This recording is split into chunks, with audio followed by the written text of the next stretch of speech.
नमस्कार, मैं डॉक्टर हेमंत आज आपको न्यूरोसार्कोइडोसिस के बारे में बताने जा रहा हूँ। इस वीडियो के लिए एक स्पेशल डिमांड है, तो इस पे हम बात करेंगे चर्चा। तो सार्कोइडोसिस जो न्यूरोसार्कोइडोसिस है, ये इन्वॉल्व करता है आपका सेंट्रल और पेरिफेरल नर्वस सिस्टम। दिमाग का सेंट्रल और पेरिफेरल नर्वस सिस्टम इसमें इन्वॉल्व होता है, जिसमें कि हम बोल सकते हैं नॉन सिजेटिंग ग्रेनुलोमास की फाइंडिंग होगी। 5 से 10% केसेस में ये सिस्टेमिक होता है और बहुत ही रेयर केस में ये आइसोलेटेड ओनली सीएनएस तक लिमिटेड होता है, इसलिए हम इसको बोलते हैं न्यूरोसार्कोइडोसिस। ठीक है।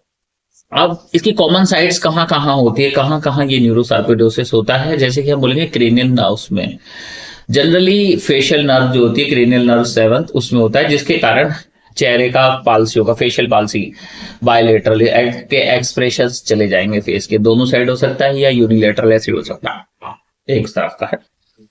उसके अलावा ये इन्वॉल्व करता है आपके मेनिंजेस ब्रेन के। तो मेनिंजेस में क्या होगा, मेनिंजाइटिस जैसे सिम्टम्स होंगे, और जिससे आपको क्रोनिक हेडेक, लंबे समय तक हेडेक होगा। नेक स्टिफनेस हो सकती है, नेक की टाइटनेस हो सकती है इसके फीचर में। उसके अलावा आपका इंट्राक्रेनियल प्रेशर बढ़ा हुआ रहता है। अब ब्रेन पैरेन्काइमा के अंदर जो ये न्यूरोसार्कोइडोसिस है, ये एक मास इफेक्ट करेगा, एक लीजन रहेगा जो प्रेशर प्रोड्यूस करेगा। उसके अलावा हाइपोथैलेमस पिट्यूटरी में भी आपको चेंजेस देखने को मिलेंगे, जैसे डीआई डायबिटिक इंसिपिडस हो सकता है, एमेनूरिया मेंसेस फीमेल का जा सकता है, हाइपर प्रोलैक्टिनिमिया, प्रोलैक्टिन लेवल हाई हो सकते हैं। और पैरेन्काइमल ब्रेन पैरेन्काइमल लीजन की वजह से इसमें सीजर्स, मिर्गी आ सकती है पेशेंट को। न्यूरोलॉजिकल डेफिसिट हो सकता है हाथ नहीं उठा पा रहा है, एक पैर नहीं उठा पा रहा। तो ये चीजें पॉसिबल है। उसके अलावा स्पाइनल कॉर्ड में अगर देखें इन्वॉल्वमेंट होगा तो लिम्ब वीकनेस हो सकती है, हाथ पैरों की, सेंसरी लॉस हो सकता है।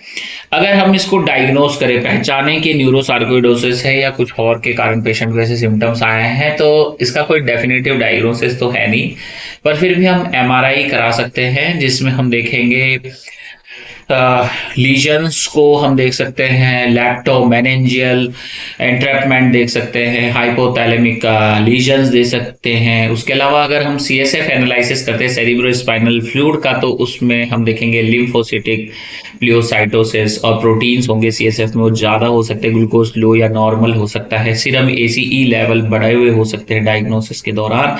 एक्सरे चेस्ट या एचआरसीटी स्कैन हम करा सकते हैं, इसमें हिलर लिम्फेडेनोपैथी हमें देखने को मिल सकती है। अब इसका बात करें कि जो गोल्ड स्टैंडर्ड है, जो बेस्ट इन्वेस्टिगेशन है न्यूरोसार्कोइडोसिस में, उसको बोलते हैं बायोप्सी। बायोप्सी में हमें नॉन सिजेटिंग ग्रेनुलोमास मिलेंगे। अब बात करते हैं इसको हम ट्रीट कैसे करें। ट्रीट में अगर बहुत ही सीवियरली इन्वॉल्व है तो हाई डोज स्टीरॉइड्स यूज करते हैं। इंट्रावेनस ओरल स्टीरॉइड्स के मुकाबले वो थोड़े स्ट्रांग होते हैं, अच्छे होते हैं। उसके अलावा स्टीरॉइड स्फीयरिंग थेरेपी भी हम यूज कर सकते हैं, जैसे कि मैथोट्रेक्सेट, दातियोप्रिन, माइकोफेनोलेट एक्सेट्रा। ठीक है। उसके अलावा अगर ये रिफ्रैक्टरी है, ठीक नहीं हो रहा, तो हम इन्फ्लेक्सिमाब इन्फ्यूजन भी दे सकते हैं। अब बात करते हैं कि इस बीमारी में हम और क्या चीजें दे सकते हैं। सिम्टोमेटिक ट्रीटमेंट हम कर सकते हैं, अच्छा न्यूट्रिशन दे सकते हैं, एक्सरसाइजेस बता सकते हैं पेशेंट को। ठीक है, तो उससे पेशेंट को इम्प्रूवमेंट होगा, रिकवरी होगा। अब प्रोग्नोसिस की बात करते हैं, तो अगर क्रेनियल नर्व पाल्सीज हैं तो उसका प्रोग्नोसिस अच्छा होता है, ये ठीक हो जाते हैं, रिकवर हो जाते हैं पेशेंट इस केस में। और रिलैप्स भी कॉमन होता है कि बार बार ये बीमारी आ सकती है दोबारा, और इसको हम चाहें तो अच्छे से ट्रीट कर सकते हैं, कंट्रोल कर सकते हैं। अगर आपको भी ऐसी बीमारी है तो व्हाट्सअप नंबर मेरा इस वीडियो के डिस्क्रिप्शन में अवेलेबल है, आप वहां पे जाएं, मैसेज करें, अपना अपॉइंटमेंट बुक कर लें।